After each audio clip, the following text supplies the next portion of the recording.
Okay, ladies and gentlemen, welcome to the Wildcast. I'm your host, Calvin Coyles. I'm joined by the incredibly accomplished Alex Bueckmann, who's calling out of Canada, but as you'll hear from his accent very shortly, is a German native.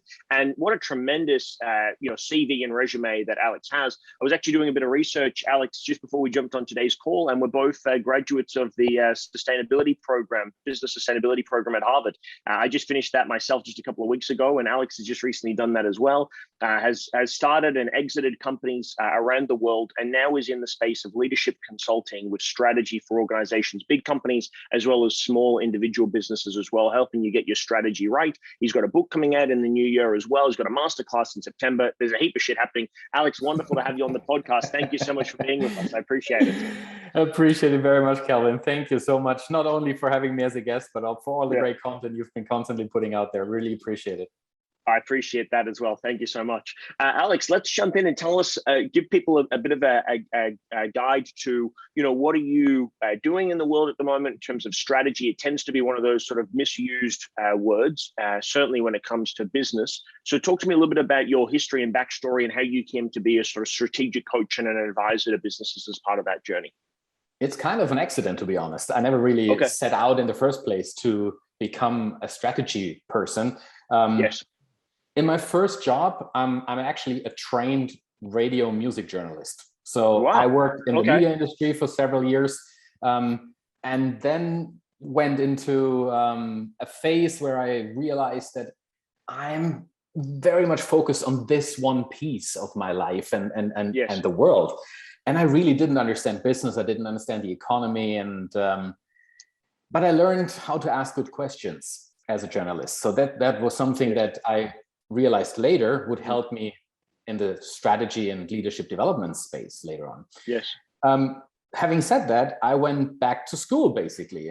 Went to business school, university, studied business administration, and realized through that time that strategy was incredibly boring. I was like, okay, then I would rather focus on different things, like maybe marketing. That sounds like fun, right? So I finished my studies. I was not much into strategy, but then in my first job after university, I joined one of the largest media corporations in the world, and I had the opportunity to join a CEO on his new assignment, and he needed a strategy manager. So I started to dig into the topic more and worked with McKinsey, with A.T. Kearney as external consultants, and just realized very quickly that my preconceived notion of strategy was kind of twisted. So I gave it a second go, and it all spiraled from there. Many years in that company followed. Back then, I was fairly young back then. I was like, hey, I want an adventure. So I hired with a management consulting company as an external strategy consultant then, learned a hell lot of things there. And then some years ago, partnered with my ex-executive coach that I worked with. And we basically restarted his company. Back then it was a one-man show, and threw ourselves in it and built a company in Europe, 3 countries, exciting clients, global brands. And we were all about helping executive teams get their head around strategy and align their leadership and executive development to that strategy, so that it basically accelerates the implementation and helps them get to results faster. That's in a nutshell how I came to strategy. Fantastic.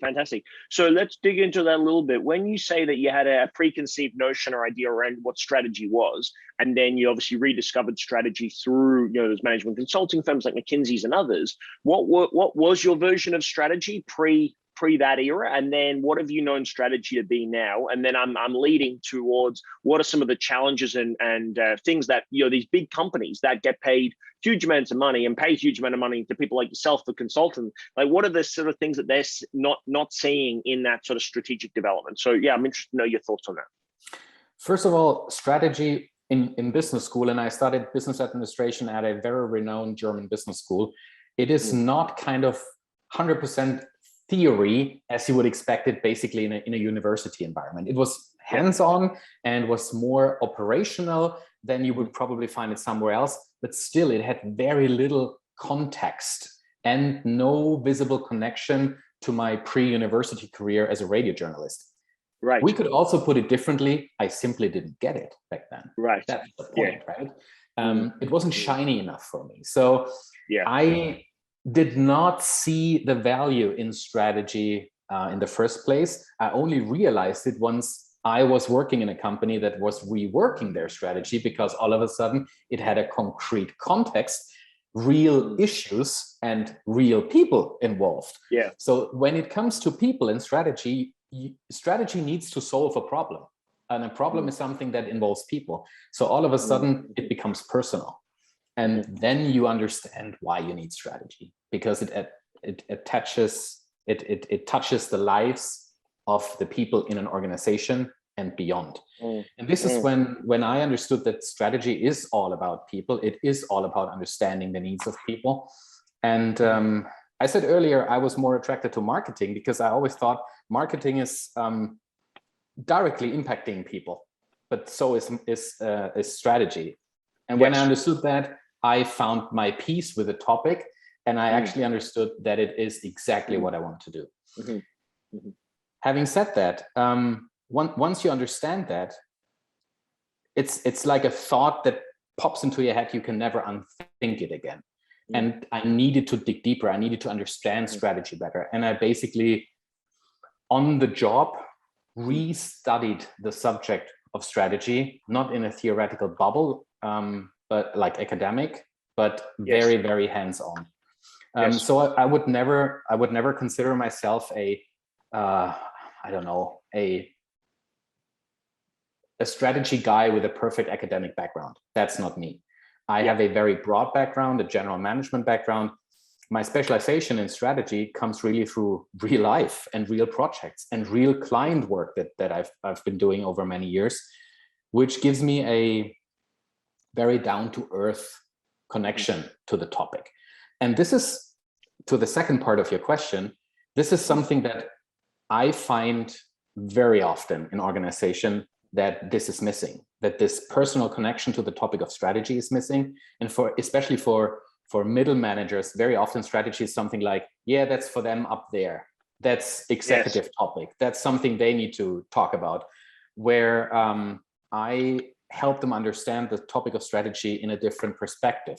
A strategy is nothing else than a plan that brings you to a certain vision, something that you want in a certain time frame. Let's assume you're a middle manager somewhere in an organization, and you are tasked with reinventing how you deliver your service portfolio to your clients. The first thing that you should do is to ask yourself, if that's what I need to do, how does that link to my company's bigger overarching strategy? And then you understand how you can approach it and how it makes sense and how it impacts bigger strategic goals. And then you re-engineer it, reverse engineer it to make your area of responsibility kind of like plug and play into the bigger picture. And if you are an entrepreneur or a small company owner, it's even more difficult because you don't have that overarching strategy that can guide you. Let's assume you are a small company owner. The first thing that you would probably do is to imagine how your business should look like in several years down the road. And here we need to start talking about terminology, because terms like vision, strategy, goals, they are very often used kind of interchangeably in really interesting contexts. But they aren't interchangeable. They are different things, first and foremost. That's what I explain in my new book. How do these elements connect to each other, and how do they help you get your head around the topic of strategy? So strategy is for me kind of the centerpiece. And if you're an entrepreneur starting out, or you've started out many years ago, and now you feel like, hey, I have this idea. That's exactly that. It's an idea. Nothing else, nothing less. So you take this idea and you formulate it into a vision statement. And that is something that is kind of your North Star, something that helps you on the way always to reorient yourself. Am I still on track to reaching this vision? So the vision is basically your description of how your company or your business should look like in a certain period of time from now, let's say in 2 to 3 years, for example, or in 5 years. And this is nothing, it's nothing like a fancy marketing claim or anything. It's really a very down-to-earth description of what you want to see, hear, and feel when those 3 to 5 years are past. And you take a look at your company, what is it that you want to see? And it's really about, what are my target clients? Which clients have I won? Where am I active? What are the services? How am I perceived in the market by my clients? What do my employees say about me? And this is not just one sentence. This can be a whole page. So it's not a marketing claim, it's a working vision. And then comes the magic. You need to break this down into actionable packages, into strategic work packages, if you want, in order to manage your way toward that vision. And that's what I call a strategy. If you take this vision and your strategic work pillars, the focuses that you prioritize over the next years, if you take all this together and add some, I call them key performance indicators to help you manage your way over the next years, that's what I call a strategy. It's your goal and the way toward the goal. Just like jumping into a car, using the GPS system to get you somewhere where you've never been before.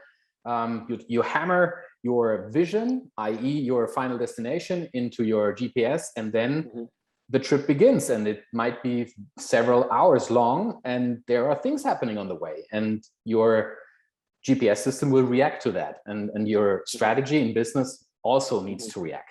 It is just the first step, and then the next step, and then the next step.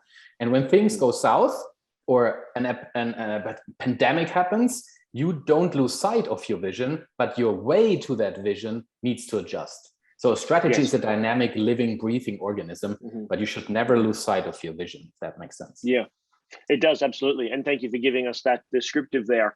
I'm really interested to unpack a bit of this with you as well, because in my experience working with a lot of small business owners, the vision is murky at best, right? And when you work with a larger organization, I was literally just listening to on the way in here, Masters of Scale with Reid Hoffman, and he was talking, there was an interview with the new CEO of Harley Davidson Motorcycles, right? Also a German guy by background.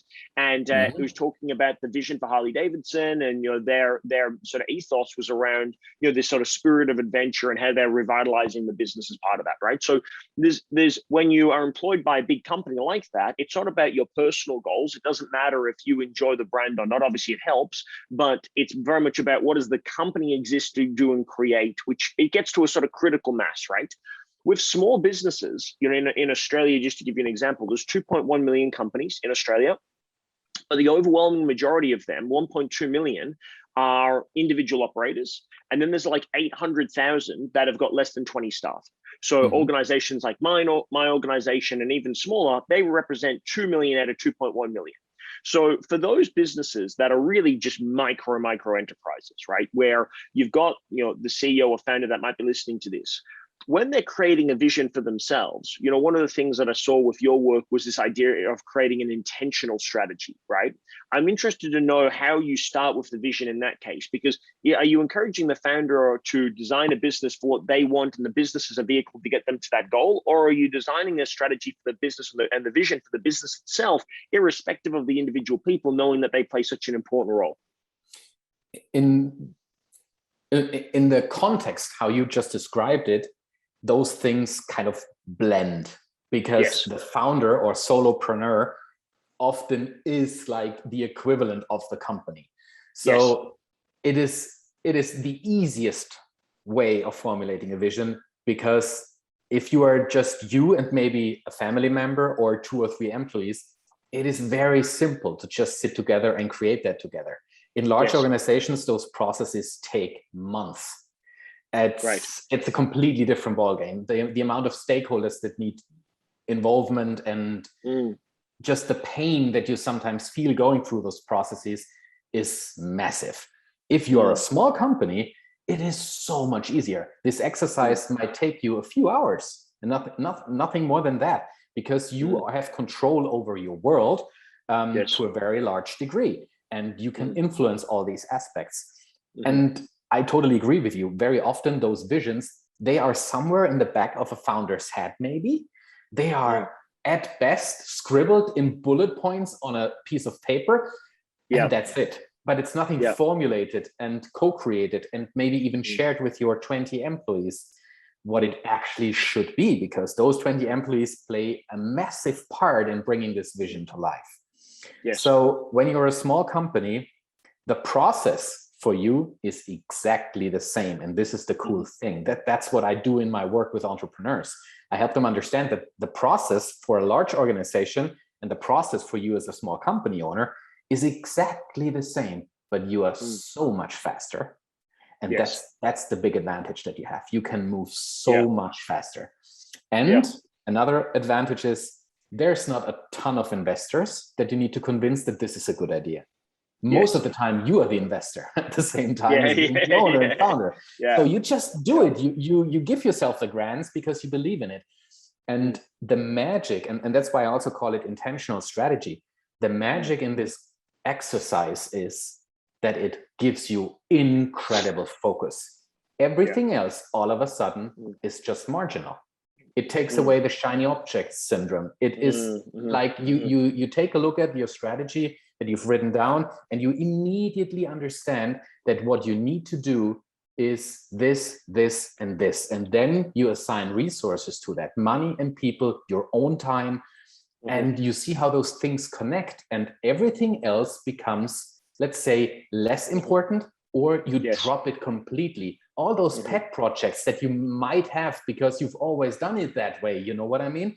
All those things all of a sudden need to justify why they should be around in the future. And you write it down. You have your vision, you have your priorities, and there is a process behind that, how you actually prioritize and how you link those strategic work packages.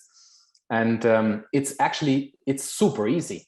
The hardest thing is to say no to things, because strategy is not about saying yes to something. Strategy is about saying no to 80% of the things you think you want to do. But then when you dig deeper, you realize that, interesting.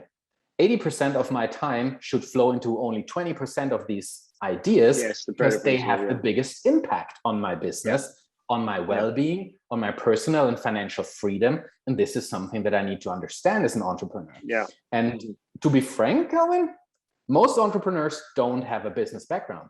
They don't have an academic understanding of how to build and scale a business, how to lead and manage your time.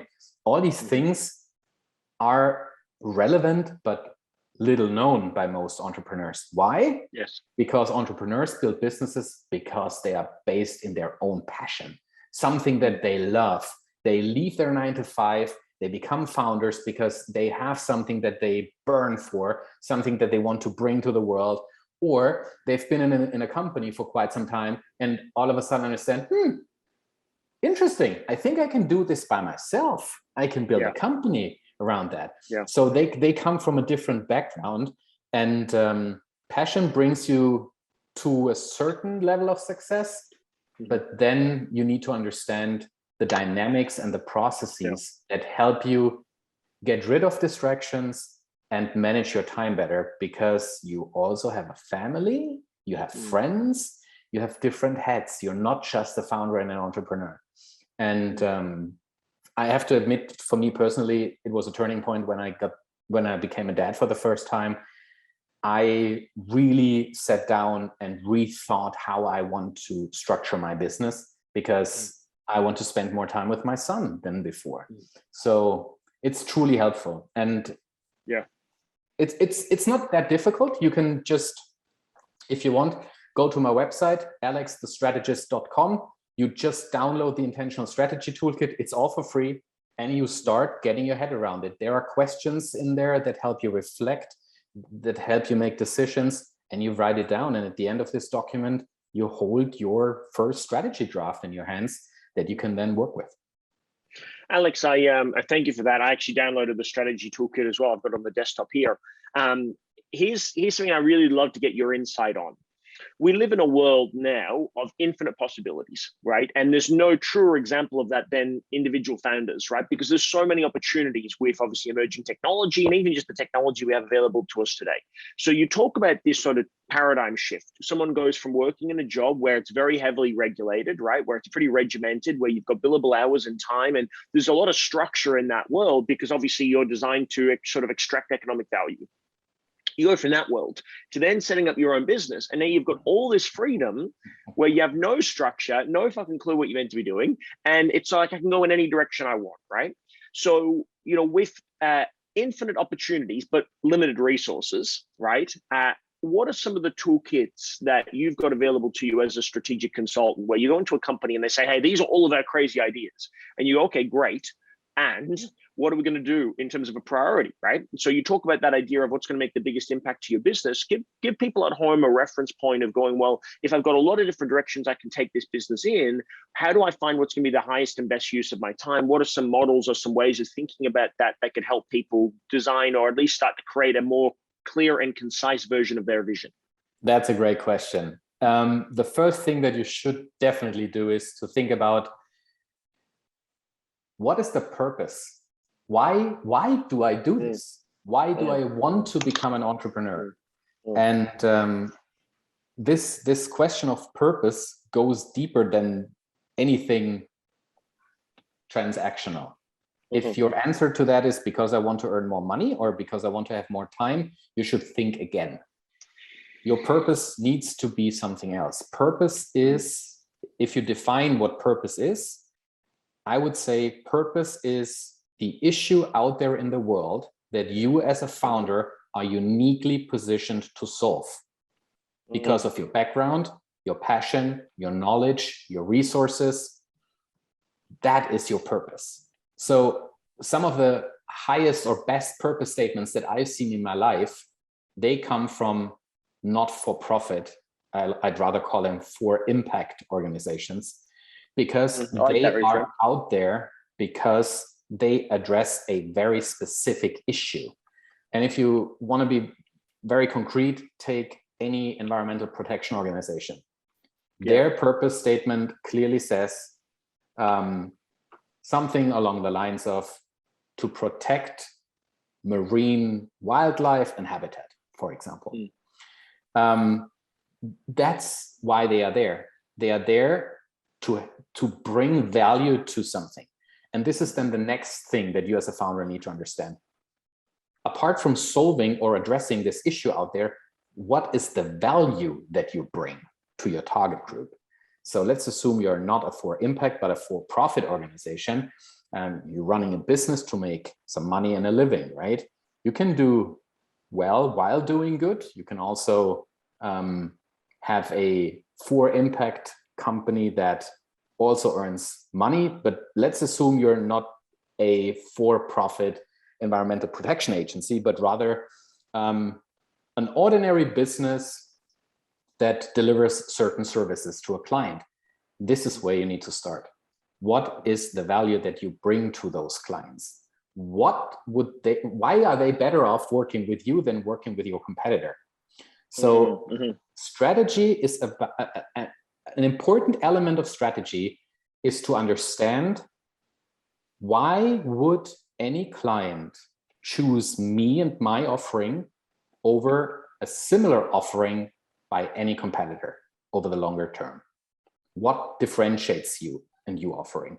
And this must be value for the client. It can't be something for you or internal. It needs to be for the client, because only then it is sustainable.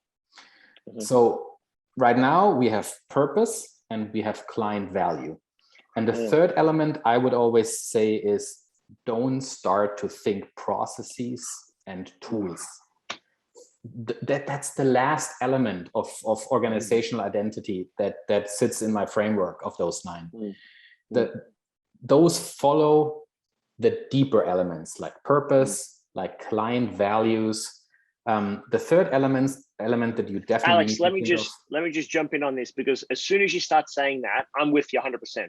However, I also know, having a team of 11 people, if I got all my crew together, and we've done this, by the way, so I'm just, I'm playing devil's advocate here, but you start getting everyone talking about purpose and mission, and people start talking about all these ways of adding client value, there's going to be somebody that's tremendously detailed focused that goes, yes, but how are we going to do any of that, right? So yes. Naturally, they want to take that and go, well, fuck, especially if the founder traditionally, like in my case, I come up with some crazy ideas, but I don't actually have to do that much with regards to them because we've got structure now, right? So I get to be sort of a visionary in the business and then empower, I use that word very loosely, empower people around me to take over. And I know right now, if I was to come up with some crazy ideas, Jackie, my GM sitting out there, would be like, yes, okay, cool, but I've got to build all this shit, right? So how do you balance that conversation, just really tactically, when you're having conversations with people that maybe don't are not as visionary in your immediate team, and you're having that conversation? It's actually very simple. You need to help the people understand how your crazy idea connects to the bigger picture and how they can help to bring it alive and what the benefit is for them. It's I like that. The biggest issue that I've seen when it comes to strategy implementation or following through on ideas is that someone throws a crazy idea over a fence and then be like, done, you got to deal with the rest. Yeah. And everyone else is like, yeah, that is not what I want, right? Could you please tell me a bit more? And if you are like any other good leader out there, you will hire for diversity. You will hire for different skills. And very often people like you and I, we are great with ideas and conceptualizations, and we need other people that follow through on them because they are detail oriented, right? So that means when you have this vision and the strategy written down, ideally as a co-creation with your team already, the next step is to think through it with them, what they need in order to make their piece of the puzzle work. And we need to help them not only rationally embrace it, but actually emotionally embrace it and take away any kinds of fears. People that ask you, how should I actually implement this crazy idea? They often, in the background, there's, let me put it differently, the basis of that question is often fear. Not necessarily panic, but fear, kind of, do I understand him correctly? Am I good enough in the sense, do I have the capabilities to actually deliver on this? And we're now talking on an individual level, but the same is true on an organizational level. If you have a great idea, does your organization have the capabilities and skills to actually bring this idea to life? Yes. I'm an entrepreneur myself, and everything that I do, I ask myself, is this the best investment of my time? Or should I outsource it to someone else? Now, I work with a team that consists purely of freelancers. So I don't have any staff right now. The reason for that is... What a dream. What a dream. I don't have the time right now to train people. I rather hire experts that immediately understand what I need and then treat them as if they were my employees. And the best thing about this is it creates an incredible team spirit with all the perks of but none of the downside. Exactly. I have to admit, it's obviously way more expensive than hiring people because those are entrepreneurs themselves. They send there's me a margin. Yeah. They send me their checks. There's also there's an efficiency to it as well, right? So that's the point. And for me, this is still the same as if they were an employee, because I still need to explain to them exactly what I want, why I want it, how it connects to everything else that they are not responsible for, but that someone else is doing. So to put it in a nutshell, if you help your people understand emotionally and rationally what's in it for them, what's in it for the organization, why it makes sense, how it connects to those areas of responsibility that are outside their own, then the crazy idea all of a sudden becomes a good idea. And in the next step, if you help them on the way as a mentor or a coach, not as a micromanager that tells them exactly what to do, then all of a sudden this good idea might become a great idea that they are fully invested in. And then the term that you used, empowering, makes total sense, because then you just step out of the way and let them run with your idea, because you know they have everything they need to make it work. Talk to me from a strategic perspective, Alex, and thank you for the insights already. Been outstanding. I've wrote, 6 pages of notes now already on my iPad. With strategic planning, what we are finding more and more, particularly for a lot of people that start their businesses, right, is that you have an immediate problem, you solve that problem, and then that solution creates new problems, right? Some of those things are positive, second order consequences, and some of them are negative, right? So we'll often talk in small business. It's like when you start in business, you've got a marketing problem because no one knows who you are. You solve the marketing problem, now you've got a sales problem. If you solve the sales problem, now you've got a delivery problem and an operational problem. Then you've got a leadership problem because you've got to hire people or outsource. Then you've got a finance problem because you figure out how to pay them. And then you've got to try and repeat the whole cycle again. So there's naturally an element of any strategic plan, which is, hey, this is the direction that we're going in. And as you mentioned, we're driving on the freeway. But, how many consequences out do you think of? At what point is it, analysis paralysis? And at what point is it being a well-organized, and a cohesive plan that considers possible consequences? Are we going, these are our actions and this is what we anticipate? Are we going, this is what our actions are and these are what we anticipate and these are what we then would do? How deep down the rabbit hole do you go with regards to that when you're putting together a plan? There is one thing about strategy that is for me absolute paramount: timing.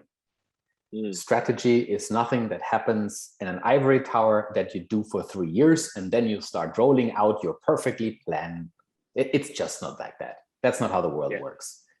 Strategy is, most of the time, the strategies that I've been working on with large corporations, the moment you start implementing that strategy, you basically start to rethink your strategy, because 1.5, 2 years have gone down the road. The strategy is great. It's maybe 80–90% there, but you will never get it to the 100%. First of all, 100% is a dream. It doesn't exist. You don't know everything out there. The world is constantly evolving. So your 80% strategy is good enough to start implementing. There are some question marks. There are things that you can't answer right now. And you know what? That's totally fine. And that's part of being an entrepreneur. You never know everything. And you don't have to, because a lot of things are just theoretic, right? You sit there and you're like, yeah, if I do this, then this happens and this happens. Yes, maybe it does, but maybe it doesn't. And as an entrepreneur, you care about the stuff that happens.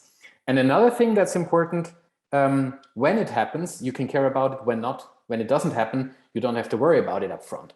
And very often, strategy is all about focus. So a lot of problems will also just disappear because you don't do things anymore the way you did them, and because you don't do the things that you did in the past. So your offering is getting sharper. Because your offering is getting sharper, your marketing problem might be way smaller than it used to be, because your offering is easily understandable now by a client. So that makes selling all of a sudden easier, because the clients see and as we talked about, the unique value that you bring to the game, and so on and so forth. And as I said, strategy is about saying no to many things and yes to a very specific set of other things. Let me put it that way. If you ask me what strategy is, my answer would be strategy is about prioritizing. It's absolutely that. It's about prioritizing. So analysis paralysis sometimes happens in this phase when you define your strategy, because there is so much that you love doing.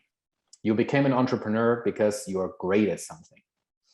Maybe now, 5 years later, this specific piece is not necessarily in demand anymore by the market. Clients need something else, but you still kind of cling on to those times because they made you successful in the first place. This is the biggest danger, that you cling to the past. So having those strategic cycles once or twice a year helps you to stay sharp and to listen to your clients and to answer to what the market really demands. You know what I mean? Yeah, 100%, 100%. I know what you mean. And I think those strategic cycles and that renewal is very important, because it's very easy in this ever-changing world that we live in for you to write a plan in place, start moving forward, forget the plan, come back to it, go, fuck, where are we even at? You know, it's really important to have that sort of regimented structure in place. We just took, my wife and I took a couple of days, and we went up to the north in Australia, or in WA, and went and got some sun and just took some time out. And it was just like, great, let's take some time just to breathe, get away from the noise, and think about what we're doing really intentionally. Because if you're in it, it's very difficult to prioritize when you're sort of, you know, in the forest and in the trees, so to speak. Yes. Talk to me about, in your experience, what you see as being some of the key or common pitfalls that exist within coming up with a strategic plan and the execution implementation of that. You know, it's as important to know what to do as also what to know what not to do. So I'm interested to know what your maybe top 2 or 3 things are to try to avoid in this process. There are 3 specific things actually that great. help you avoid planning something great and then failing miserably in the execution. The first we already talked a bit about. It's about understanding the capabilities that you and your organization need in order to implement this plan. Yes. Let me be very clear. If you have everything already in your organization that you need for the next 3 to 5 years, then your strategy is crap, because it is about the now and the past. A strategy is always, a good strategy is always, it means change and transformation to a certain degree, because you're answering to something that you see in the market and that you anticipate. So it invariably brings change, and it means you need new skills to drive it. If you find you have everything you need, think again. Then your strategy needs to be different. It's not ambitious enough. Let me put it that way. Let me ask you to that, Alex, just with regards to readiness. You know, there's obviously a divide, and this obviously, I guess, probably comes down to risk profile, right? But there's a divide between I have everything I need and I've got nothing at all, and it's a pipe dream, right? And so if you're betting your fortune, if you're betting your household, your livelihood on a strategic plan, what level of readiness would you be looking for? Are you looking for 50-50, 80-20, 60-40? You know, how much of what we're trying to accomplish and do should we have already ready to go over a, say, 3 to 5 year time horizon, where, you know, that's a bloody big time for most small businesses. And, you know, you have COVID in the middle of all of that as well. I'm interested to know what your thoughts are around what level of preparedness is important from a strategic perspective. Strategy is about making informed decisions, about managing risk. It's not about pipe dreams and betting your family home on a weird, fuzzy idea. So I would leave it with that. The moment you write down your strategy, the moment you get your head around those topics about client value, about market entry, about all those things, they must be part of your strategic planning. And if you realize at every checkpoint, not in place, I don't have that, and I even don't have the funding, and basically this is really just a pipe dream, that's not strategy, that's just dreaming. Yes. This is a huge difference. So well put. Coming back to the topic of capabilities, this is the first thing that you need to understand. What is it that I need to learn as a founder, as an entrepreneur, in order to make this happen? Let me give you a very concrete example. If you are, let's say, 60 years old or 55, and your time frame includes something like retirement at the age of 60 or 65, then you should probably to start learning about M&A, about management buyouts, about capital markets, all those things that will help you to sell your company. That's what I mean with that. It's about understanding where you take your company and what you need to know in order to take it there successfully. And it's not only about you, it's also about your employees. It's even more about them, because you bring the change to them. For them, it's new, and they want to know how you will help them to get there. The second topic we need to talk about to avoid as a pitfall is anything around I call it management systems. And for small companies, a management system is often just a checklist or an Excel sheet, or let's say a conscious founder and leader that has the best interests of his or her people in mind, and so on. So in larger corporations that are more regulated, management systems can be very complex. And in smaller organizations, it can be something simple as plan, do, check, act, right? That's a management system in itself. So you need to understand which bridges you need to burn and which bridges you need to build. And what I mean with that is management systems are designed to run operations in a stable way. But the moment you start with a new strategy cycle, those management systems that are in place are designed to keep the status quo alive, not to help your new strategy come alive. So you need to burn those bridges in order to make space for new ones that you need to help everyone walk over, and then tear down the old ones. Because if you don't do that, people will invariably, a large part of them will invariably revert back to how they did things, because that's how they learn to keep the business stable. You know what I mean? Absolutely. Just on that, what came to me was, you might remember from this Steve Jobs movie, when Jobs came back, he fired pretty much the whole board of Apple. And I remember him just telling one of the guys in the corridor, saying, I can't hold everybody's hand when we cross the road. Now, there's obviously a statement in that which was a bit of a fuck you for kicking him out in the first place, but there was also an element which is, you guys represent a business that was about to die. We need a new business. And in order to do that, I can't shift everyone's thinking. It's easiest to start fresh. Absolutely. Absolutely. And yeah, the third element is when you understand that there is this beautiful place where you want to be as a company, as a founder, as an entrepreneur, and you've put everything into place, you burn the bridges, you build the new systems, you help your people understand which capabilities they need to have, then you need to help them get there. And this is something that is really different. We are not talking about strategic planning any longer. We are talking about putting strategy into action. And this is something that you need to do with individual targets. Just by telling everyone what they need to accomplish is often not enough. It's really about helping them understand how their targets, how their success criteria change and develop. And not just about, let's say your company has a small sales department of 3 people. Their sales targets will most likely change. But it's not just that they sell more of the same stuff at a higher price. That would be just repricing and maybe operational excellence. We're talking about new services, new offerings, a new and different way of talking to your clients, a different way of qualifying leads, all those things that they need to learn. And the moment you give them the capabilities and the skills, you also need to hold them accountable. And this is something that happens through individual targets. So you break down your big strategic goals, your vision, first into strategic work packages. Then you take those work packages and individualize the elements in there so that everyone in the end knows what they contribute and how they contribute to bringing this strategy into action and thereby your vision to life. Love it. Some fantastic stuff, really fantastic stuff, Alex. Thank you.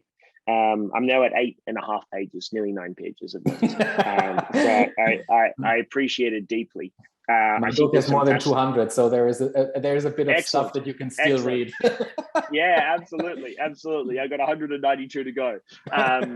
Thank you deeply for the contributions today. There's a whole heap of stuff. We could talk all day, and I would love to, but I know that you've got a heap of stuff to do, and I've got another podcast coming up as well. So what I want to do is give everyone the opportunity to connect in with you in a more robust way. Now, this podcast is going to be coming out just in time for a masterclass that you're holding on strategy, I believe, as well. So you want to tell everyone a little bit about that?